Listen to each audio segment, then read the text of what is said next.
पापा, ये सब लोग किसकी जय बोल रहे हैं? बेटा, ये सब अपने नेता की जय बोल रहे हैं।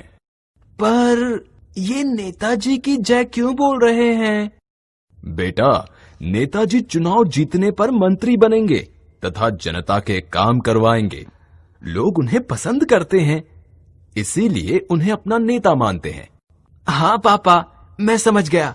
जैसे हम अपनी कक्षा के मॉनिटर को अपना काम बताते हैं और वो उन्हें करवाता है। आर्यन और उसके पापा ने नेताजी के बारे में बोलकर और सुनकर समझा तथा एक दूसरे को समझाया। इससे पता चलता है कि हम बोलकर और सुनकर अपने विचार एक दूसरे तक पहुंचाते हैं।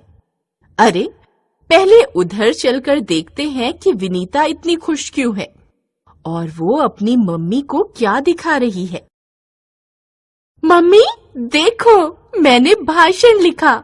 अब मैं इसे बाल दिवस पर स्कूल में सुनाऊंगी।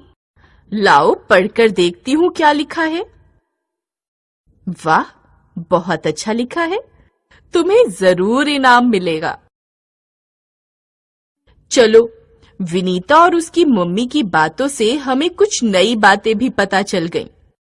आर्यन और उसके पापा ने बोलकर और सुनकर बातें समझी।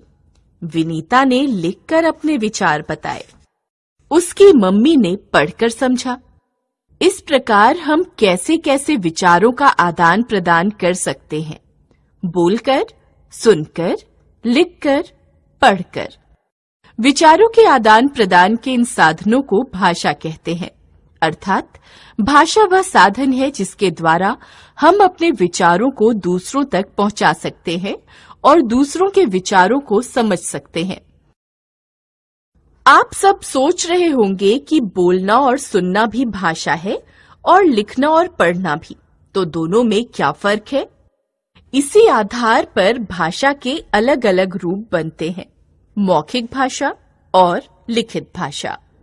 मौखिक भाषा, बोलना, भाषा का पहला रूप है। इसमें बोलकर अपने मन की बात कही जाती है और दूसरा उसे सुनकर समझता है। टेलीफोन पर बात करना और रेडियो सुनना आदि मौखिक भाषा के उदाहरण हैं। दूसरा, लिखित भाषा।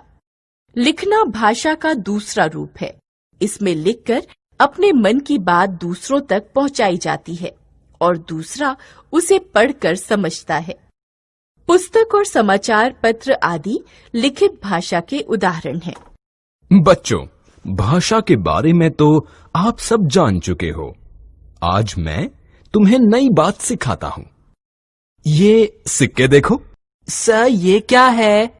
बच्चों, ये सब पुराने जमाने के सिक्के हैं, जैसे अब रुपए के सिक्के होते हैं।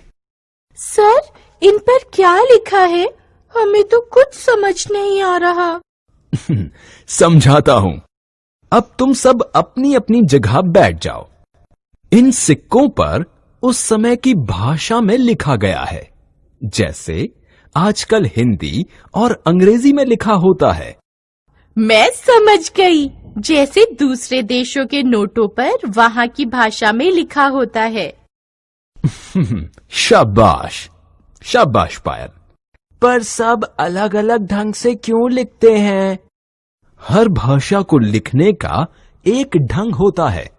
सभी भाषाओं को लिखने पढ़ने के लिए वर्णों के रूप में कुछ चिन्ह निश्चित होते हैं।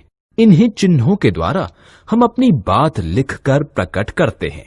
इन चिन्हों को लिखने के ढंग को ही लिपि कहते हैं। भाषा के वर्णों को लिखने के ढंग को लिपि कहा जाता है। भाषा हिंदी, संस्कृत, लिपि देवनागरी।